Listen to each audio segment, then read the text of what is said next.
മറക്കുമോ ദൈവം മറക്കുമോ തൻ വിളി കേട്ടിറങ്ങിയോരേ മറക്കുമോ ദൈവം മറക്കുമോ തൻ വിളി കേട്ടിറങ്ങിയോരേ മറക്കുകില്ല ഒരിക്കലും മറക്കുകില്ല ദൈവ പൈതലേ നിന്നെ മറക്കുകില്ല ദൈവം മറക്കുകില്ല ഒരിക്കലും മറക്കുകില്ല ദൈവ പൈതലേ നിന്നെ മറക്കുകില്ല മറക്കുമോ ദൈവം മറക്കുമോ തൻ വിളി കേട്ടിറങ്ങിയോരേ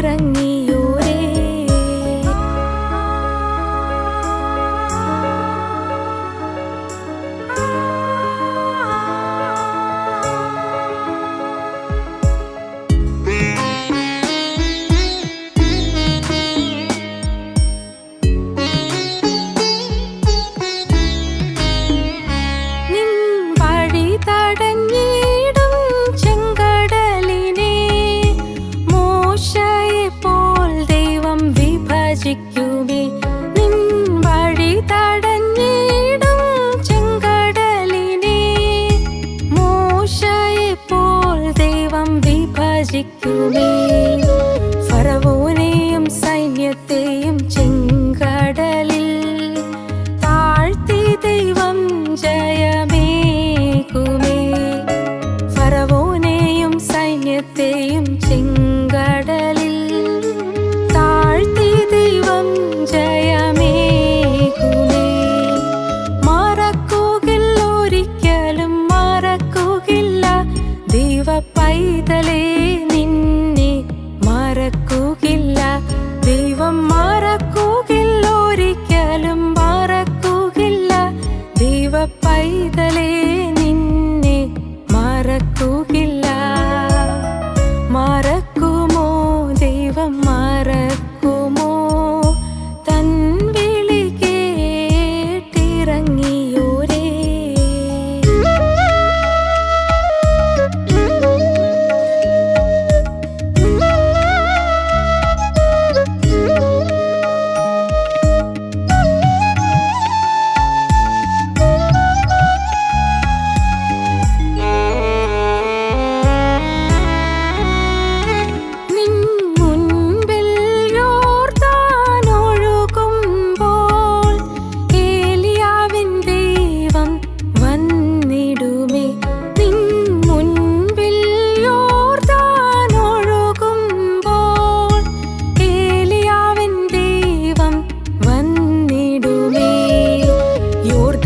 പിളർന്നിടും ദൈവം നടത്തിയിടും മറുകരെ അണയ്ക്കും പൊൻകരത്താൽ യോർദാൻ പിളർന്നിടും ദൈവം നടത്തിയിടും മറുകരെ അണയ്ക്കും പൊൻകരത്താൽ മറക്കുകില്ല ഒരിക്കലും മറക്കുകില്ല ദൈവ പൈതലേ നിന്നെ മറക്കുകില്ല ദൈവം മറക്കുകില്ല ഒരിക്കലും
ക്രൂശിക്കപ്പെട്ട ക്രിസ്തുവിനെ പ്രസംഗിക്കുന്നു.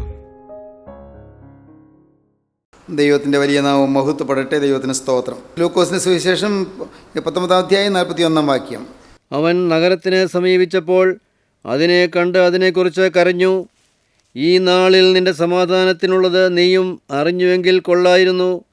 ഇപ്പോഴോ അത് നിന്റെ കണ്ണിന് മറഞ്ഞിരിക്കുന്നു. നിന്റെ സന്ദർശനകാലം നീ അറിയാത്തതുകൊണ്ട് നിന്റെ ശത്രുക്കൾ നിനക്ക് ചുറ്റും വാടകോരി നിന്നെ വളഞ്ഞ് 4 പുറത്തും ഞെരുക്കി നിന്നെയും നിന്നിലുള്ളതിൻ്റെ മക്കളെയും നിലത്ത് തള്ളിയിട്ട് നിങ്ങൾ കല്ലിന്മേൽ കല്ല് ശേഷിപ്പിക്കാതിരിക്കുന്ന കാലം നിനക്ക് വരും. ദൈവത്തിന് സ്തോത്രം. നഗരത്തിന് സമീപിച്ചപ്പോൾ കർത്താവ് നഗരത്തെ നോക്കി കരഞ്ഞു. നഗരത്തെ നോക്കി കരഞ്ഞു. യേശു കരഞ്ഞു. ദൈവത്തിന് സ്തോത്രം. കർത്താവായ യേശു ക്രിസ്തു നിത്യനായ ദൈവം കരഞ്ഞു. മനുഷ്യജാതിയെ നോക്കി കരയുന്നു. നാം ശ്രദ്ധിച്ചാൽ കാണാം, വേദപുസ്തകത്തിൽ യേശു കരഞ്ഞു എന്ന് വായിക്കുന്ന അനേകം സന്ദർഭങ്ങൾ. ഇവിടെ നഗരത്തെ നോക്കി കരഞ്ഞു. എന്നാൽ നമുക്ക് കാണാം, യോഹന്നാന് ശേഷം 11 അധ്യായം 35 വാക്യം നമുക്ക് വായിക്കാം. യേശു കണ്ണുനീർ വാർത്തു. യേശു കണ്ണുനീർ വാർത്തു, കരയുകയാണ്. നഗരത്തെ നോക്കി കരഞ്ഞു. ബേഥാന്യയിലെ ചെറുഭവനത്തിൽ കർത്താവായ യേശു വന്നിരിക്കുന്നു. യേശുവിന് ശിഷ്യന്മാർ കൂടെയുണ്ട്. ആകെ കനം തൂങ്ങിയ അന്തരീക്ഷം, മ്ലാനമായ മുഖങ്ങൾ, ഉള്ളവരെല്ലാവരും വിതുമ്പി കരഞ്ഞുകൊണ്ടിരിക്കുന്നു. ഏങ്ങലടികൾ ഉയരുന്നു. ബേഥാന്യയിലെ ആ ഭവനത്തിൽ ആണും തൂണുമായി ഉണ്ടായിരുന്ന ലാസർ മരിച്ചു പോയിരിക്കുന്നു. ലാസർ മരിച്ചു, അടക്കി 4 ദിവസമായിരിക്കുന്നു. അപ്പോഴാണ് യേശു വരുന്നത്. യേശു പലപ്പോഴും വരാറുള്ള ഭവനമാണത്. യേശു സന്ദർശിക്കാറുള്ള ഭവനമാണത്. യേശു സന്ദർശിക്കുന്നൊരു ഭവനം എന്ന് പറഞ്ഞാൽ അനുഗ്രഹമല്ലേ? തീർച്ചയായിട്ടും അനുഗ്രഹമാണല്ലോ. ഒരുപക്ഷെ അവിടെ ആരെങ്കിലും വിമർശിക്കുന്നുണ്ടായിരിക്കുമോ? യേശു സന്ദർശിക്കാറുള്ള ഭവനത്തിൽ എന്താ മരണം വന്നത്? യേശു സന്ദർശിക്കാറുള്ള ഭവനത്തിൽ എന്താണ് ഈ യൗവനക്കാരൻ മരിച്ചത്? യേശു സന്ദർശിക്കാറുള്ള ഭവനത്തിൽ എന്താണ് ഈ അപകടം വന്നത്? വിമർശകന്മാർ ആരെങ്കിലും അത് ചിന്തിക്കുന്നുണ്ടായിരിക്കുമോ? നമുക്ക് അറിഞ്ഞുകൂടാ. ആരെങ്കിലും നിരീക്ഷകന്മാരെങ്കിലും ഇത് പറയുന്നുണ്ടായിരിക്കുമോ? നമുക്ക് അറിഞ്ഞുകൂടാ. അങ്ങനെ വേദപുസ്തകം പറഞ്ഞിട്ടില്ല. യേശു കൂടെ വരുന്ന ഭവനത്തിൽ അപകടമോ? യേശു കൂടെ വരുന്ന ഭവനത്തിൽ അത്യാഹിതമോ? യേശു കൂടെ വരുന്ന ഭവനത്തിൽ രോഗത്തിൻ്റെ ആക്രമണമോ? ചിന്തിക്കുന്നവർ കാണുമായിരിക്കും. ഏതായാലും ആരും ചിന്തിച്ചു കൊള്ളട്ടെ, എന്തും ചിന്തിച്ചു കൊള്ളട്ടെ, ലാസർ മരിച്ചു.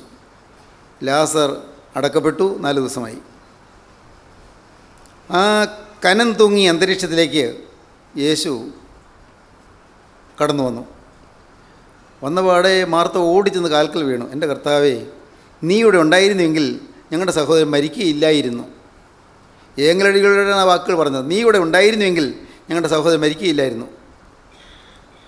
ആ വാക്കുകൾ വേദനിപ്പിക്കുന്ന വാക്കുകളാണ്, ഉള്ളം തകരുന്ന വാക്കുകളാണ്. കർത്താവ് പറഞ്ഞു, അവൻ ജീവിക്കും, ഞാൻ പുനരുത്ഥാനവും ജീവനുമാകുന്നു, അവൻ ഉയർത്തെഴുന്നേൽക്കും. മാർത്തയ്ക്ക് മനസ്സിലായില്ല. ഒടുക്കത്തെ നാളിലെ ഉയർത്തെഴുന്നേൽപ്പിൻ്റെ കാര്യമായിരിക്കും കർത്താവ് പറയുന്നതെന്നാണ് മാർത്ത ധരിച്ചത്. മാർത്തയ്ക്ക് അത്രയും അറിയാവൂ. ആത്മീയമായ കാര്യം വലിയ പരിജ്ഞാനമൊന്നും മാർത്തയ്ക്കില്ലല്ലോ. വലിയ പഠിപ്പോ പരിചയമോ ആത്മീയമായ പക്വതയോ ഒന്നുമില്ലല്ലോ. വിജ്ഞാന സമൃദ്ധിയൊന്നുമില്ല. അതുകൊണ്ട് മാർത്ത കർത്താവ് പറഞ്ഞു കേട്ടു, ഞാൻ പുനരുത്ഥാനവും ജീവനുമാകുന്നു, എന്നിൽ വിശ്വസിക്കുന്നവൻ മരിച്ചാലും ജീവിക്കും. അതിൻ്റെയൊക്കെ പൊരുൾ എങ്ങനെ മനസ്സിലാക്കാനാണ്? മനസ്സിലാക്കാൻ പ്രയാസമാണ്. മാർത്തയും മനസ്സിലാക്കിയില്ല. ഇപ്പോഴും മറിയ അങ്ങോട്ട് വരുന്നില്ല. അവിടെ വീട്ടിലെ സഹോദരി മറിയ വരുന്നില്ല. മാർത്തയുടെ സഹോദരി മറിയ വീട്ടിൽ കരഞ്ഞുകൊണ്ടിരിക്കുകയാണ്. കർത്താവ് വന്ന കാര്യം അറിഞ്ഞില്ലായിരിക്കുമോ? അറിഞ്ഞു കാണണം. മാർത്ത കൂടി പോയപ്പോൾ മറിയ അറിഞ്ഞു കാണില്ലേ? പിന്നെ എന്തുകൊണ്ടായിരിക്കും മറിയ എഴുന്നേറ്റ് വരാഞ്ഞത്? മാർത്ത പോയപ്പോൾ കൂടെ വരാഞ്ഞത്? മറിയയുടെ ഉള്ളിൽ സങ്കടം തിങ്ങി നിൽക്കുന്നു. ഒരുപക്ഷെ അതിൽ പരിഭവം ഉണ്ടോ ഇല്ലയോ എന്ന് പറയാൻ നമുക്ക് അറിഞ്ഞുകൂടാ. മാർത്തയെപ്പോലെ ഓടി ഇറങ്ങാൻ മറിയയ്ക്ക് തോന്നിയില്ല. യേശു വരുമ്പോൾ ഓടിച്ചെന്ന് എതിരേൽക്കാൻ തോന്നിയില്ല. പോകേണ്ടതായിരുന്നു. പക്ഷേ മറിയ ഉള്ളിൽ പരിഭവം ഉണ്ടായതുകൊണ്ടാണോ അതോ അല്ല വേദനയുടെ ആധിക്യം കൊണ്ടാണോ എന്തുകൊണ്ടോ മറിയ എഴുന്നേറ്റ് പോയില്ല. പക്ഷെ മാർത്ത ഓടി തിരിച്ചു വന്നു. മറിയ വിളിച്ചു, യോ ഗുരു വന്നിട്ടുണ്ടോ, നിന്നെ വിളിക്കുന്നു. യേശുക്രിസ്തു മറിയെ വിളിച്ചതായിട്ടൊന്നും വേദപുസ്തകത്തിൽ പറഞ്ഞിട്ടില്ല. ഒരുപക്ഷെ മാർത്ത കൂട്ടി പറഞ്ഞതായിരിക്കും. അങ്ങനെയെങ്കിലും മറിയ ഒന്ന് എഴുന്നേൽക്കട്ടെ എന്ന് വിചാരിച്ച് പറഞ്ഞതായിരിക്കും, അറിഞ്ഞുകൂടാ. ഗുരു വന്നിട്ടുണ്ട്, നിന്നെ വിളിക്കുന്നു. ദൈവത്തിന് സ്തോത്രം. ആ വാക്ക് കേട്ടപ്പോൾ മറിയ എഴുന്നേറ്റു. ഗുരു വന്നിട്ടുണ്ട്, എന്നെ വിളിക്കുന്നു. ശരി, ഞാൻ എഴുന്നേക്കാം. എഴുന്നേറ്റു, വേഗം പോയി ചെന്ന പാടെ പറഞ്ഞു, കർത്താവേ, നീ ഇവിടെ ഉണ്ടായിരുന്നെങ്കിൽ ഞങ്ങളുടെ സഹോദരൻ മരിക്കുകയില്ലായിരുന്നു. അതും വേദനിപ്പിക്കുന്ന വാക്കുകൾ. മാർത്ത പറഞ്ഞ അതേ വാക്കുകൾ, കർത്താവേ, നീ ഇവിടെ ഉണ്ടായിരുന്നെങ്കിൽ ഞങ്ങളുടെ സഹോദരൻ മരിക്കുകയില്ലായിരുന്നു. വേദന പുരേണ്ട വാക്കുകൾ, അതിവേദന പുരേണ്ട വാക്കുകൾ. ദൈവത്തിന് സ്തോത്രം. ഇതുകൂടി ആയപ്പോഴേക്കും മാർത്ത കരയുന്നു, മറിയ കരയുന്നു. അപ്പോഴേ അവിടെ ഉണ്ടായിരുന്ന യഹൂദന്മാർ കുറേ പേര് കരയുന്നു, സ്വന്തപ്പെട്ടവരും ചാർച്ചക്കാരും ഒക്കെ ഉണ്ട്, അവരും കരയുന്നു. ആകെ കരച്ചിലിൻ്റെ ഒരു അന്തരീക്ഷം. ദൈവത്തിന് സ്തോത്രം. കർത്താവ് ഉള്ളം നൊന്ത് കലങ്ങി. കർത്താവിൻ്റെ ഉള്ളം നൊന്ത് കലങ്ങി. കർത്താവ് കരയുന്നു. യേശു കണ്ണുനീർ വാർത്തു. കരയുന്നവരുടെ കൂടെ കരയുന്നവനാണ് കർത്താവായ യേശു ക്രിസ്തു. സത്യം നിങ്ങൾ മനസ്സിലാക്കൂ. കരയുന്നവരുടെ കൂടെ കരയുന്നവനാണ് കർത്താവായ യേശു ക്രിസ്തു. എൻ്റെ ദൈവത്തിൻ്റെ വലിയ നാമം മഹത്വപ്പെടട്ടെ. നിങ്ങൾ വിതുമ്പി കരയുമ്പോൾ, നിങ്ങൾ ഏങ്ങലടിക്കുമ്പോൾ, നിങ്ങൾ അരികത്ത് വന്ന് നിന്ന് നിങ്ങളുടെ പുറം തടവി തരുന്നതാണ് കർത്താവായ യേശു ക്രിസ്തു. നിങ്ങളുടെ കണ്ണുനീര് തുടയ്ക്കുന്നതാണ് കർത്താവായ യേശു ക്രിസ്തു. ഇവിടെ ഇരിക്കുന്ന ഈ വാക്കുകൾ കേൾക്കുന്ന നിങ്ങൾക്ക് ചില അനുഭവങ്ങൾ പറയാനില്ലേ? കാണും, തീർച്ചയായിട്ടും കാണും. നിങ്ങൾ കരഞ്ഞപ്പോൾ കർത്താവ് വന്ന് നിങ്ങളുടെ കരച്ചിൽ മാറ്റിയത്, രോഗത്തിൻ്റെ ഭയാനകമായ ആക്രമണത്തിൽ നിങ്ങൾ ഞെരിഞ്ഞമരുന്നുകൊണ്ടിരുന്നപ്പോൾ നിങ്ങൾ കരഞ്ഞു, പക്ഷേ കർത്താവ് പ്രാർത്ഥന കേട്ടില്ല എന്നാണ് നിങ്ങൾ വിചാരിച്ചത്. പക്ഷേ ഇത് വൈകിയാണെങ്കിൽ കർത്താവ് ഓടി വന്ന് നിങ്ങളുടെ കണ്ണുനീർ തുടച്ചു, രോഗം മാറി. വലിയ അനുഭവങ്ങളില്ലേ? ഓപ്പറേഷൻ ടേബിളിലേക്ക് പോയപ്പോൾ കരഞ്ഞുകൊണ്ട് പോയി. ഇനി ആരുടെയും മുഖം കാണുമോ എന്ന് ഓർത്തില്ല, കരഞ്ഞുകൊണ്ട് പോയി. ദൈവത്തിന് സ്തോത്രം. കരയുന്നവരുടെ കണ്ണുനീര് തുടച്ചു കർത്താവ്. അവിടെ അടുക്കെ ചേർന്ന് നിൽക്കുന്നുണ്ടായിരുന്നു. ഓപ്പറേഷൻ ടേബിളിൽ നിന്ന് തിരികെ വന്നപ്പോൾ, ഓപ്പറേഷൻ കഴിഞ്ഞ് തിരികെ വന്നപ്പോൾ എല്ലാവരുടെയും മുഖത്ത് നോക്കി ചിരിച്ചുകൊണ്ട് ഇതാ ആൾ കിടന്നുകൊണ്ട് വരുന്നു. എല്ലാവരുടെയും മുഖത്തെ കണ്ണുനീര് കർത്താവ് തുടച്ചു. ദൈവത്തിന് സ്തോത്രം. അനുഭവങ്ങളില്ലേ? ഇല്ലേ? നിങ്ങൾ ഓർത്ത് നോക്കൂ, എത്ര അനുഭവങ്ങൾ. ദൈവത്തിന് വലിയ നാമം മഹത്വപ്പെടട്ടെ. ഈ അനുഭവങ്ങളുടെ പിൻബലമാണ് നമ്മെ നയിക്കുന്നത്. അനേകം പേര് ക്രിസ്തുവിനെ ആശ്രയിക്കാൻ കാരണം ഈ അനുഭവങ്ങളാണ്. അനുഭവങ്ങളാണ്, തീക്ഷ്ണമായ അനുഭവങ്ങളാണ് നമ്മെ നയിക്കുന്നത്. ദൈവത്തിന് സ്തോത്രം. ദൈവത്തിന് വലിയ നാമം മഹത്വപ്പെടട്ടെ. ദൈവത്തിന് സ്തോത്രം. മാർത്ത കരയുന്നതും കോഴിയുള്ള യഹൂദന്മാർ കരയുന്നു യേശു കണ്ടിട്ട് ഉള്ളം നൊന്ത് കരങ്ങി. യേശു കണ്ണുനീർ വാർത്തു. എവിടെ ദുഃഖമുണ്ടോ അവിടെ യേശു ഓടി അണയും. എവിടെ ദുരിതമുണ്ടോ അവിടെ യേശു വരും. വേദപുസ്തകം പറയുന്നു, സ്തുത്യനായ യഹോവയെ ഞാൻ വിളിച്ചപേക്ഷിക്കുകയും എൻ്റെ ശത്രുക്കളുടെ കയ്യിൽ നിന്ന് ഞാൻ രക്ഷ പ്രാപിക്കുകയും ചെയ്യും. അത്യുന്നതനായ ദൈവത്തെ ഞാൻ വിളിച്ചപേക്ഷിക്കുന്നു, എനിക്ക് വേണ്ടി സകലവും നിർവഹിക്കുന്ന ദൈവത്തെ തന്നെ വിളിച്ചപേക്ഷിക്കുന്നു. വിളിച്ചപേക്ഷിക്കുമ്പോൾ എല്ലാം നിർവഹിച്ച് തരും. അതൊരു പരമാർത്ഥമാണ്. നിങ്ങൾക്ക് സാധിക്കാത്ത കാര്യങ്ങൾ നിങ്ങൾക്ക് സാധിച്ചു തരുന്നവനാണ് കർത്താവായ യേശു ക്രിസ്തു. നിങ്ങൾക്ക് വയ്യാത്ത കാര്യങ്ങൾ നിർവഹിച്ചു തരുന്നതാണ് കർത്താവായ യേശു ക്രിസ്തു. ഏതെല്ലാം ആവശ്യഭാരങ്ങൾ കുടുങ്ങിയാണ് നിങ്ങൾ പലരും ഇരിക്കുന്നത്? ഏതെല്ലാം ആകുലങ്ങളിൽപ്പെട്ട് നട്ടം തിരിഞ്ഞാണ് നിങ്ങളിരിക്കുന്നത്? ഏതെല്ലാം ദുഃഖവിഷയങ്ങളാണ് നിങ്ങളെ ഇന്ന് അലട്ടിക്കൊണ്ടിരിക്കുന്നത്? എന്നാൽ നിങ്ങൾ വിശ്വസിക്കൂ, നിങ്ങളുടെ അരികത്ത് ചേർന്ന് നിന്നുകൊണ്ട് നിങ്ങളുടെ കരത്തിൽ പിടിച്ച്, നിങ്ങളുടെ കരത്തിൽ മുറുകെ പിടിച്ചുകൊണ്ട് നിങ്ങൾ നയിക്കുന്ന കർത്താവായ യേശു ക്രിസ്തു. നമുക്ക് ചില വാക്യങ്ങൾ വായിക്കാം. യെശയ്യാ പ്രവാചകന്റെ പുസ്തകം 43 അധ്യായം ആദ്യത്തെ ചില വാക്യങ്ങൾ. യെശയ്യാ 43 ആദ്യത്തെ വാക്യങ്ങളും 42 ആദ്യത്തെ വാക്യങ്ങളും. 43 ആദ്യത്തെ വാക്യങ്ങൾ ആദ്യം വായിക്കാം. ഇപ്പോഴോ യാക്കോബേ, നിന്നെ സൃഷ്ടിച്ചവനും ഇസ്രായേലെ നിന്നെ നിർമ്മിച്ചവനുമായ യഹോവ ഇപ്രകാരം അരുളി ചെയ്യുന്നു, ഭയപ്പെടേണ്ട, ഞാൻ നിന്നെ വീണ്ടെടുത്തിരിക്കുന്നു. ഭയപ്പെടേണ്ട, ഞാൻ നിന്നെ വീണ്ടെടുത്തിരിക്കുന്നു. ഞാൻ നിന്നെ പേർ ചൊല്ലി വിളിച്ചിരിക്കുന്നു. നിന്നെ പേർ ചൊല്ലി വിളിച്ചിരിക്കുന്നു. നീ എനിക്കുള്ളവൻ തന്നെ. നീ എനിക്കുള്ളവൻ തന്നെ. നീ വെള്ളത്തിൽ കൂടി കടക്കുമ്പോൾ ഞാൻ നിന്നോടുകൂടി ഇരിക്കും. നീ വെള്ളത്തിൽ കൂടി കടക്കുമ്പോൾ ഞാൻ നിന്നോടുകൂടെ ഇരിക്കും. നീ നദികളിൽ കൂടി കടക്കുമ്പോൾ അവ നിന്റെ മീതെ കവിയുകയില്ല. നദികളിൽ കൂടി കടക്കുമ്പോൾ അവ നിന്റെ മീതെ കവിയുകയില്ല. നീ തീയിൽ കൂടി നടന്നാൽ വെന്തു പോകയില്ല. തീയിൽ കൂടി നടന്നാൽ വെന്തു പോകയില്ല. അഗ്നിജ്വാല നിന്നെ ദഹിപ്പിക്കുകയുമില്ല. ജ്വാല നിന്നെ ദഹിപ്പിക്കുകയില്ല. നിന്റെ ദൈവവും ഇസ്രായേലിന്റെ പരിശുദ്ധമായ യഹോവ എന്ന ഞാൻ നിന്റെ രക്ഷകൻ. നിന്റെ ദൈവവും ഇസ്രായേലിന്റെ പരിശുദ്ധമായ യഹോവ എന്ന ഞാൻ നിന്റെ രക്ഷകൻ. നിന്റെ മറുവിലയായി ഞാൻ മിസ്രയീമിനെയും നിനക്ക് പകരമായി കൂശിനെയും സബിയെയും കൊടുത്തിരിക്കുന്നു. നീ എനിക്ക് വിലയേറിയവനും മാന്യനുമായി ഞാൻ നിന്നെ സ്നേഹിച്ചിരിക്കയാൽ. മോനെ, ഞാൻ നിന്നെ സ്നേഹിച്ചിരിക്കുന്നു. എനിക്ക് വിലയേറിയവനാണ്, നീ എനിക്ക് മാന്യനാണ്. ദൈവത്തിന് സ്തോത്രം. യാതൊരു മാന്യതയും ഇല്ലാത്ത നമ്മെ മാന്യനായ ദൈവം എണ്ണി. ഒരു വിലയുമില്ലാത്ത നമ്മെ ദൈവം വിലയേറിയനായി എണ്ണി. ദൈവത്തിന് സ്തോത്രം. ദൈവത്തിന് മുമ്പിൽ നാം വിലപ്പെട്ടവരാണ്. എൻ്റെ പ്രിയപ്പെട്ടവരെ, നിങ്ങൾ വിശ്വസിക്കൂ, നിങ്ങൾ ഓരോരുത്തരും വിലപ്പെട്ടവരാണ്. നിങ്ങൾ ഓരോരുത്തരും വിലയേറിയവരാണ്. മനുഷ്യൻ്റെ മുമ്പിൽ നിങ്ങൾ വിലകെട്ടവരാണ്. ആർക്കും വിലയില്ല. ഒരുപക്ഷെ വീട്ടിൽ പോലും വിലയില്ല. അപ്പന് വിലയില്ല, അമ്മയ്ക്ക് വിലയില്ല, അല്ല അമ്മായിയമ്മയ്ക്ക് വിലയില്ല, അമ്മായിപ്പന് വിലയില്ല, അല്ല മരുമോൾക്ക് വിലയില്ല, മോന് വിലയില്ല. അതേ കുടുംബത്തിൽ നീ ഒറ്റപ്പെട്ടവളാണ്, ഒറ്റപ്പെട്ടവനാണ്. എങ്കിലും മോനെ നീ ചിന്തിക്കൂ, നീ ദൈവത്തിന് വിലയേറിയവനാണ്. ആർക്കും നിന്നെ വേണ്ടായെങ്കിലും യേശുവിന് നിന്നെ വേണം. ദൈവത്തിന് സ്തോത്രം. ദൈവത്തിൻ്റെ വലിയ നാമം മഹത്വപ്പെടട്ടെ. എൻ്റെ പ്രിയപ്പെട്ടവരെ, എനിക്ക് 36 വയസ്സുള്ളപ്പോൾ അന്ന് ആഴ്മേറിയ സമർപ്പണത്തിലേക്ക് ഞാൻ വന്നു. അന്ന് ആ സമർപ്പണത്തിലേക്ക് വരുന്നതിന് മുൻപ് ഒരു സംഭവം ഉണ്ടായി. ദൈവത്തിന് സ്തോത്രം. ഒരിക്കൽ ദൈവത്തിൻ്റെ പരിശുദ്ധാത്മാവ് ഒരു ദൈവ വൈദിൽ കൂടി എന്നോട് സംസാരിച്ചത് എങ്ങനെയാണ്? മോനെ, നീ എനിക്ക് വിലയേറിയവനാണ്. ദൈവത്തിന് സ്തോത്രം. നീ എനിക്ക് വിലപ്പെട്ടവനാണ്. കർത്താവിന് സ്തോത്രം. തുടർന്ന് സംസാരിച്ചു, ഞാൻ നിന്നെ ദൂര ദേശങ്ങളിലേക്ക് ഞാൻ അയക്കും. ദൈവത്തിന് സ്തോത്രം. അത് ഞാൻ ദൂരദേശങ്ങളൊന്നും പോയിട്ടില്ല, ദൂരദേശങ്ങൾ കണ്ടിട്ടില്ല. ദൈവത്തിന് സ്തോത്രം. ഞാൻ നിന്നെ ദൂരദേശങ്ങളിലേക്ക് അയക്കും. കർത്താവിന് സ്തോത്രം. ദൈവത്തിൻ്റെ ആത്മാവ് ചില വാഗ്ദത്തങ്ങൾ തന്നു. ദൈവത്തിൻ്റെ വലിയ നാമം മഹത്വപ്പെടട്ടെ. ദൈവത്തിന് സ്തോത്രം. പരിശുദ്ധാത്മാവ് ചില അരുളപ്പാടുകൾ തന്നു. ദൈവത്തിന് സ്തോത്രം. പ്രിയപ്പെട്ടവരെ, ഞാൻ കോളേജിൽ പഠിപ്പിച്ചുകൊണ്ടിരുന്നപ്പോൾ 1975 ദൈവത്തിന് സ്തോത്രം, അന്ന് ഞാൻ എന്നെ സ്നേഹിക്കുന്ന ഈ ഭൂമിയിൽ ഞാൻ കണ്ടിട്ടുള്ളതിലേക്കും പരിശുദ്ധനായ ഒരു ദേവദാസൻ ഒരു സുവിശേഷയോധത്തോട് ബന്ധപ്പെട്ട് കോലഞ്ചേരിയിൽ വന്നു. അന്ന് കോലഞ്ചേരി കോളേജിന് മുറ്റത്ത് ഒരു വലിയ കൺവെൻഷൻ നടന്നു. അന്ന് പരിശുദ്ധനായ ദൈവപുരുഷൻ എൻ്റെ ഡിപ്പാർട്ട്മെൻറ്റ് റൂമിൽ വന്നു. ഞാനിരിക്കുന്ന കസേരയിൽ അദ്ദേഹം ഇരുന്നു. ദൈവത്തിന് സ്തോത്രം. അന്ന് എനിക്ക് ദൈവത്തിൻ്റെ അരുളപ്പാട് കിട്ടി. ദൈവത്തിന് സ്തോത്രം. നീ നേരെ എതിരെയുള്ള ആ മുറിയിലേക്ക് നീ നോക്കൂ, അവിടെ നിനക്ക് കയറി ഇരിക്കണ്ടേ എന്ന്. നേരെ എതിരെയുള്ള മുറിയിലേക്ക് നോക്കൂ, അവിടെ നിന്ന് കയറി ഇരിക്കണ്ടേ എന്ന്. ദൈവത്തിന് സ്തോത്രം. ഇത് നിങ്ങൾക്ക് ചിലർക്ക് അത്ഭുതമായിട്ട് തോന്നും. ദൈവത്തിന് സ്തോത്രം. ആ നേരെ എതിരെയുള്ള മുറി പ്രിൻസിപ്പൽസ് റൂമാണ്. പ്രിൻസിപ്പലിൻ്റെ മുറിയിൽ നീ ഇരിക്കണ്ടേ എന്ന് പറഞ്ഞു എന്ന് എനിക്ക് മനസ്സിലായി. പക്ഷേ ഞാനത് വിശദീകരിച്ചില്ല, ആരോടൊന്നും പറഞ്ഞുമില്ല. ദൈവത്തിന് സ്തോത്രം. അന്ന് ആ പരിശുദ്ധനായ ദൈവപുരുഷനോട് ചോദിച്ചു, എന്താ അതിൻ്റെ അർത്ഥമെന്ന്. ദൈവത്തിന് സ്തോത്രം. ഞാൻ മൗനമായി നിന്നു, ഞാനൊന്നും പറഞ്ഞില്ല. പ്രിയപ്പെട്ടവരെ, ദൈവത്തിൻ്റെ വലിയ നാമം മഹത്വപ്പെടട്ടെ. അരുളപ്പാടുകൾ കിട്ടിക്കൊണ്ടിരുന്നു, വാഗ്ദത്തങ്ങൾ കിട്ടിക്കൊണ്ടിരുന്നു. 1975 കിട്ടിയ വാഗ്ദത്തം നിറവേറുന്നത് 1995 20 വർഷത്തിന് ശേഷമാണ് ഞാൻ ആ പ്രിൻസിപ്പൽസ് റൂമിൽ പോയി ഇരുന്നത്. ദൈവത്തിൻ്റെ വലിയ നാമം മഹത്വപ്പെടട്ടെ. ദൈവത്തിന് സ്തോത്രം. 20 വർഷത്തിന് ശേഷമാണ് പ്രിൻസിപ്പലിൻ്റെ കസേരയിൽ ഞാൻ ഇരുന്നത്. പ്രിയപ്പെട്ടവരെ, പ്രിൻസിപ്പലിൻ്റെ ചാർജ് വഹിച്ച് ഇരുന്നിട്ടുണ്ട്, പക്ഷേ കസേരയിൽ ഞാൻ കയറി ഇരുന്നിട്ടില്ല. പ്രിൻസിപ്പലിൻ്റെ ചാർജ് വഹിക്കേണ്ട അവസരം ഉണ്ടായിട്ടുണ്ട്, പക്ഷേ കസേരയിൽ ഞാൻ ഇരുന്നിട്ടില്ല. എനിക്ക് ആ കസേര ഇരിക്കാൻ അത് എൻ്റെ കസേരയല്ലെന്ന് എനിക്കറിയാം. അതുകൊണ്ട് ഞാൻ അടുത്തുള്ള കസേരയിലേ ഇരുന്നിട്ടുള്ളൂ. ദൈവത്തിൻ്റെ വലിയ നാമം മഹത്വപ്പെടട്ടെ.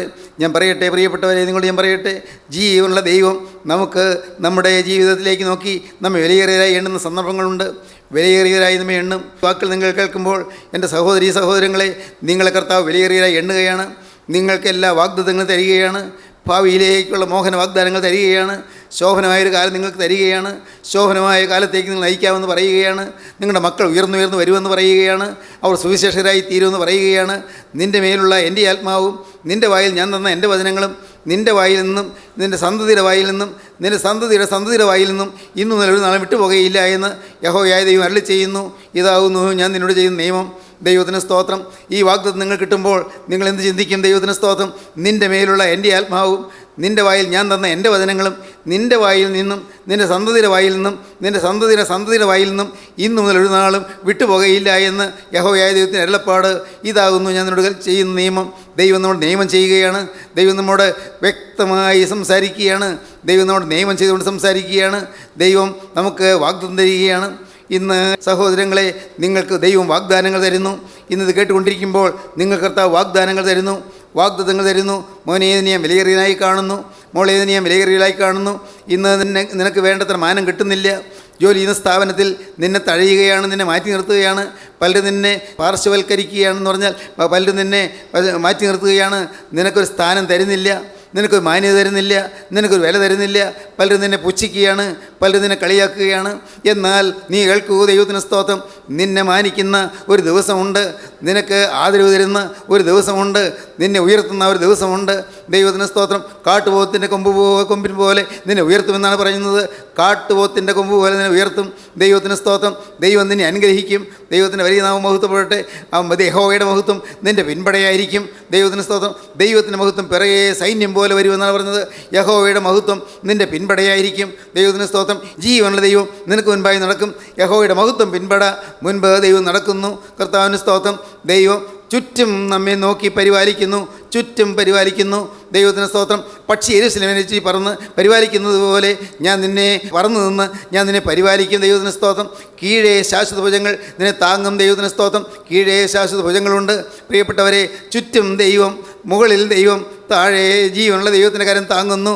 പിറകിൽ ദൈവത്തിൻ്റെ മഹത്വം, മുൻപ് ദൈവം നടക്കുന്നു. വശങ്ങളിൽ ദൈവം, ചുറ്റും ദൈവം. ദൈവത്തിന് സ്തോത്രം. ഈ വലിയൊരു സംരക്ഷണത്തിൻ്റെ അതിർത്തിക്കുള്ളിൽ നിൽക്കുവാൻ സ്നേഹിത നിനക്ക് താല്പര്യമുണ്ടോ? മകളെ, നിനക്ക് ആഗ്രഹമുണ്ടോ? ഇന്ന് ഈ കേട്ടുകൊണ്ടിരിക്കുമ്പോൾ തന്നെ നിനക്ക് ഈ അനുഗ്രഹം പ്രാപിക്കാം. കർത്താവിൻ്റെ അത്ഭുതകരം നിനക്ക് പ്രാപിക്കാം. ദൈവത്തിന് സ്തോത്രം. യേശു കണ്ണുനീർ വാർത്തു. ദൈവത്തിന് സ്തോത്രം. കണ്ണുനീർ വാർത്ത യേശു മന്ദം നടന്നു. ദൈവത്തിന് സ്തോത്രം. അവനെ വെച്ചത് എവിടെയെന്ന് ചോദിച്ചുകൊണ്ടാണ് നടക്കുന്നത്. മാർത്ത മുൻപേ നടക്കുന്നു, മറിയ പിന്നാലെ നടക്കുന്നു, യേശു പിന്നാലെ നടക്കുന്നു, ശിഷ്യന്മാർ പിന്നാലെ നടക്കുന്നു, യഹൂദന്മാർ കൂടെ നടക്കുന്നു. അങ്ങനെ ഒരു ഘോഷയാത്ര പോലെ ഇതാ കല്ലറയിലേക്ക് പോകുകയാണ്. ദൈവത്തിന് സ്തോത്രം. 4 ദിവസം മുൻപ് ഏങ്ങളടിച്ചുകൊണ്ട് ഡെഡ് ബോഡിയും ചുമന്നുകൊണ്ട് പോയ അതേ വഴിയിൽ കൂടി 4 ദിവസത്തിന് ശേഷം ഇതാ ഒരു പുതിയ നടപ്പ്. അന്ന് യേശു കൂടെ ഉണ്ടായിരുന്നില്ല, ഇന്ന് യേശു കൂടെയുണ്ട്. ദൈവത്തിന് സ്തോത്രം. ഹല്ലേലൂയ. എൻ്റെ പ്രിയപ്പെട്ടവരെ, കല്ലറയിലേക്കുള്ള ഈ നടപ്പിൽ യേശു ഇന്ന് കൂടെയുണ്ട്. കർത്താവിന് സ്തോത്രം. ലാസറിൻ്റെ കല്ലറയിലേക്കുള്ള നടപ്പിൽ ഇന്ന് യേശു കൂടെയുണ്ട്. എൻ്റെ പ്രിയ സഹോദരന്മാരെ, യേശു കൂടെയുള്ള നടപ്പിൽ നിങ്ങൾക്ക് ആഗ്രഹമുണ്ടോ? യേശു കൊണ്ട് കൂടെ നടക്കാൻ നിങ്ങൾക്ക് താല്പര്യമുണ്ടോ? യേശു കൂടെ നടക്കുമെന്നാണ് പറയുന്നത്. എൻ്റെ കർത്താവിന് സ്തോത്രം. ദൈവത്തിൻ്റെ വലിയ നാമം മഹത്വപ്പെടട്ടെ. സ്തോത്രം. കല്ലറയ്ക്കിലെത്തി. കർത്താവിന് സ്തോത്രം. കർത്താവ് നോക്കി. കല്ലറയുടെ വാതിൽക്ക് വലിയൊരു കല്ലുരുട്ടി വെച്ചിരിക്കുന്നു. അങ്ങനെയാണ് യഹൂദന്മാരുടെ ഇടയിലുള്ള സമ്പ്രദായം. അങ്ങനെയാണ്. കല്ലറ ഒരു വലിയ ഗുഹയാണ്. അതിൻ്റെ വാതിൽക്കൽ ഒരു കല്ലുരുട്ടി വെച്ചിരിക്കുന്നു. ഒരാൾക്ക് മാത്രം മാറ്റാൻ സാധിക്കുകയില്ല. അനേകർ കൂടി മാറ്റിയാലേ ആ കല്ല് അനങ്ങുകയുള്ളൂ. ആ കല്ലറക്കിലിരിക്കുന്നു. കർത്താവ് പറഞ്ഞു, കല്ല് നീക്കുവീൻ. ദൈവത്തിന് സ്തോത്രം.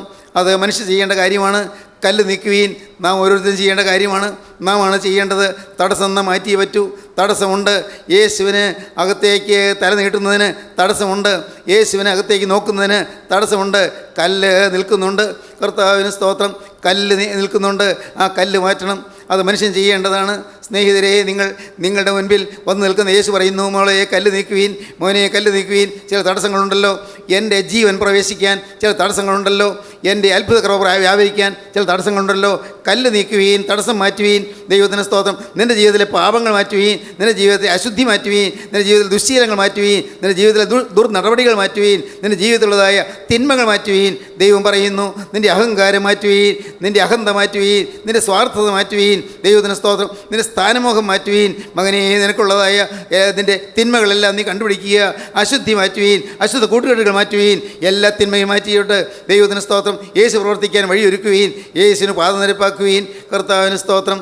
അവർ കല്ല് നീക്കാൻ തുടങ്ങുന്നതിന് മുൻപ് മാർത്ത പറഞ്ഞു, കർത്താവേ, നാറ്റം വെച്ച് തുടങ്ങിയല്ലോ, 4 ദിവസമായല്ലോ. നാറ്റം വെച്ച് തുടങ്ങിയല്ലോ, 4 ദിവസമായല്ലോ. സ്തോത്രം എന്ന് പറഞ്ഞാൽ എൻ്റെ അർത്ഥം അത്ര ദുർഗന്ധമായി ചീഞ്ഞഴുകി തുടങ്ങിക്കാണും. ദുർഗന്ധമാണ്. ഡെഡ് ബോഡിയല്ലേ, ചീഞ്ഞഴുകി കാണും. കർത്താവേ, നമുക്കിവിടെ നിൽക്കാൻ ഒക്കുകയില്ല. നിനക്ക് വാസ്തവത്തിൻ്റെ ആഗ്രഹം നിനക്ക് ആ സ്നേഹിതനായ ലാസറിനെ കാണണമെന്നാണ്. ഡെഡ് ബോഡിയെങ്കിലും കാണണമെന്ന്. അന്ന് വരാൻ പറ്റിയില്ല. ഇപ്പോഴെങ്കിലും ആ ഡെഡ് ബോഡി കാണാൻ നീ ആഗ്രഹിക്കുന്നതെന്ന് ഞങ്ങൾക്ക് മനസ്സിലായി. പക്ഷേ കർത്താവേ, ഡെഡ് ബോഡി അത് വേണ്ടതുപോലെ കാണാൻ പറ്റുകയില്ല. ചീഞ്ഞു തുടങ്ങി. കർത്താവേ, നാറ്റം വെച്ച് തുടങ്ങി, 4 ദിവസമായല്ലോ. ദൈവത്തിന് സ്തോത്രം. കർത്താവ് പറഞ്ഞു, മാർത്തയുടെ നേരെ കർത്താവ് വാത്സല്യത്തോടെ നോക്കിയിട്ട് പറഞ്ഞു, വിശ്വസിച്ചാൽ നീ ദൈവത്തിൻ്റെ അത്ഭുതം കാണും. വിശ്വസിച്ചാൽ നീ അത്ഭുതം കാണും. വിശ്വസിച്ചാൽ നീ ദൈവത്തിൻ്റെ മഹത്വം കാണും. സ്തോത്രം. ദൈവത്തിൻ്റെ അത്ഭുതം കാണും, ദൈവത്തിൻ്റെ മഹത്വം കാണും. വിശ്വസിക്കൂ. സ്തോത്രം. അത് മാത്രം മതി. വിശ്വസിക്കൂ. കർത്താവേ, ഞാൻ വിശ്വസിക്കുന്നു. യേശു മേലോട്ട് നോക്കി. അപ്പോഴേക്കും ഒരു കല്ല് നീക്കി. യഹൂദന്മാർ പലരുണ്ട്. അവരെല്ലാവരും കല്ല് ഉരുട്ടി മാറ്റി. യേശു കല്ലറയ്ക്കുള്ളിലേക്ക് തല നീട്ടി. യേശു ഉച്ചത്തിൽ വിളിച്ചു, ലാസറേ. പാതാളത്തിൽ ഉറങ്ങുന്ന ലാസറിനെ ദൈവം വിളിച്ചു. സ്തോത്രം. പാതാളത്തിൽ ഉറങ്ങുന്ന ലാസറിനെ ദൈവം വിളിച്ചു. ഈ ശരീരത്തിലേക്ക് ജീവൻ വന്ന് കയറി. പാതാളത്തിൽ ഉറങ്ങിക്കിടക്കുന്ന ലാസറിനെ വിളിച്ച് എഴുന്നേൽപ്പിച്ചു. ലാസറേ, പുറത്തു വരിക. കയ്യും കാലും കെട്ടപ്പെട്ടവനായി മുഖം റൂമാലുകൊണ്ട് മൂടിയവനായി, ആ സകലം ശീല കൊണ്ട് പൊതിഞ്ഞവനായി ലാസർ വന്ന് നിൽക്കുന്നു. എന്തൊരു രൂപം! എല്ലാവരും അത്ഭുതപ്പെട്ടു. ഇതാര്? എന്തൊരത്ഭുതം! 4 ദിവസം മുമ്പ് നാം വെച്ച് കെട്ടിയതായ തുണി അതുപോലെ ഇരിക്കുന്നു. ഇതാ ശരീരം അതുപോലെ, ഇതാ അകത്ത് ശരീരം ആ സകലം മൂടി പൊതിഞ്ഞിരിക്കുന്നു. ദൈവത്തിന് സ്തോത്രം. കർത്താവ് പറഞ്ഞു, അവൻ്റെ കെട്ടഴിപ്പീൻ, അവൻ പോകട്ടെ. ദൈവത്തിന് സ്തോത്രം. അവരെ കെട്ടെല്ലാം അഴിച്ചു, വസ്ത്രമെല്ലാം മാറ്റി. ഇപ്പോഴിതാ ലാസർ പുഞ്ചിരിയോടെ നിൽക്കുന്നു. കർത്താവിന് സ്തോത്രം. ദൈവത്തിന് വലിയ നാമം മഹത്വപ്പെടട്ടെ. ഞാനിങ്ങനെ ചിന്തിക്കുകയാണ്, ആ കല്ലറയ്ക്കലപ്പോൾ ഒരു ആരവം ഉയർന്നു. ആ കല്ലറയുടെ മുമ്പിൽ അപ്പോൾ സ്തുതി ഉയർന്നു. അപ്പോഴൊരു ഹല്ലേലൂയ ഗാനം മുതിർന്നു. ദൈവത്തിന് സ്തോത്രം. സ്വർഗീയ സേനകൾ മുകളിൽ നിന്ന് പുഷ്പവൃഷ്ടി ചെയ്തു. ദൈവത്തിന് സ്തോത്രം. മാലാഖമാർ ഉറ്റുനോക്കി. സ്വർഗീയ സേനകൾ ഭൂമിയിലേക്ക് നോക്കി. നിത്യനായി രക്ഷകൻ ചെയ്യുന്ന അത്ഭുതം കണ്ടുകൊണ്ട് മാലാഖമാർ അത്ഭുതം കൂറി നോക്കി നിന്നു. ദൈവത്തിന് സ്തോത്രം. അപ്പോഴുണ്ട് സ്വർഗത്തിൻ്റെ പുഷ്പവൃഷ്ടി അവിടെ നടക്കുകയാണ്. ദൈവത്തിന് സ്തോത്രം. സ്തുതിയുടെ പൂക്കൾ മുകളിലേക്ക് ഉയരുകയാണ്. സ്തുതിയുടെ പൂച്ചണ്ടുകൾ മുകളിലേക്ക് ഉയരുന്നു. ദൈവത്തിന് സ്തോത്രം. എല്ലാവരും കൂടെ നിന്ന് അത്ഭുതാദരവുകളോടെ സ്തുതിക്കുന്നു. ലാസർ യേശുവിനോട് ചേർന്ന് നിൽക്കുന്നു. മാർത്തയും മറിയയും ലാസറും യേശുവിനോട് ചേർന്ന് നിൽക്കുന്നു. മന്ദം മന്ദം നടക്കുന്നു. കർത്താവിന് സ്തോത്രം. 4 ദിവസം മുൻപ് എടുത്തുകൊണ്ട് പോകുന്ന ആ ലാസർ ഇപ്പോഴിതാ കൂടെ നടന്ന് വീട്ടിലേക്ക് പോകുന്നു. ദൈവത്തിന് സ്തോത്രം. യേശുവിൻ്റെ കൂടെ നടക്കുന്നു. സഹോദരങ്ങളെ, യേശു കണ്ണുനീർ വാർത്തത് വൃഥാവായില്ല. യേശു കണ്ണുനീർ വാർത്തു. ഇന്ന് ഇത് കേട്ടുകൊണ്ടിരിക്കുമ്പോൾ യേശു നിങ്ങളുടെ മുമ്പിൽ നിന്ന് കണ്ണുനീർ വാർക്കുന്നുണ്ടെങ്കിൽ എന്തിനു വേണ്ടിയാണ്? മരിച്ച നിന്നെ ഉയർപ്പിക്കാനാണ്. സ്തോത്രം. മോളെ, നീ എൻ്റെ ആത്മാവ് മരിച്ചിരിക്കുന്നു, നിനക്ക് ജീവൻ തരാനാണ്. മോനെ, നിൻ്റെ ആത്മാവ് മരിച്ചിരിക്കുന്നു, പാപം മൂലം പാപത്തിന് ശമ്പളമായ മരണം നിന്നിൽ വാഴുന്നു, നിനക്ക് ജീവൻ തരാനാണ് യേശു വന്ന് നിൽക്കുന്നത്. യേശു കണ്ണുനീർ വാർത്തത് നിനക്ക് ജീവൻ പകരാനാണ്. ഹല്ലേലൂയ. ദൈവത്തിന് സ്തോത്രം. നിനക്ക് ജീവൻ തരാനായി യേശു കരഞ്ഞുകൊണ്ട് നിൽക്കുകയാണ്. നിൻ്റെ മേൽ തന്നെ കൃപ പകരാനായിട്ട് യേശു കരഞ്ഞുകൊണ്ട് നിൽക്കുകയാണ്. നിനക്ക് സ്വർഗീയ ജീവൻ പകരാനായിട്ട്, നിത്യജീവൻ്റെ അത്ഭുത കൃപ പകരാനായിട്ട് യേശു നിൽക്കുകയാണ്. ദൈവത്തിന് സ്തോത്രം. ഇപ്പോൾ നീ ഒന്ന് വിനയപ്പെടുമോ? കർത്താവേ, ഇതാ ഞാനൊരു പാപിയായ മനുഷ്യൻ. യേശുവേ, ഞാനിതാ ഒരു അശുദ്ധനായ മനുഷ്യൻ. യേശുവേ, ഞാനിതാ ഒരു പാപിയായ സ്ത്രീ. എൻ്റെ കർത്താവേ, എനിക്ക് തിരുമുമ്പാകെ നിൽപ്പാൻ യോഗ്യതയില്ല. ഞാൻ അശുദ്ധി മാത്രം. കർത്താവേ, ഞാൻ അത്യാഗ്രഹി മാത്രം. ഞാൻ ദുരാഗ്രഹി മാത്രം. കർത്താവേ, ഞാൻ സ്വാർത്ഥലാഭമോഹി മാത്രം. എൻ്റെ കർത്താവേ, എൻ്റെ പാവങ്ങളിൽ എണ്ണിയാൽ തീരുകയില്ല. നാഥ, എൻ്റെ എണ്ണിയാൽ തീരാത്ത പാവങ്ങളുമായി ഞാൻ ഇതാ നിൽക്കുന്നു. നാഥ, മനസ്സലിയണമേ.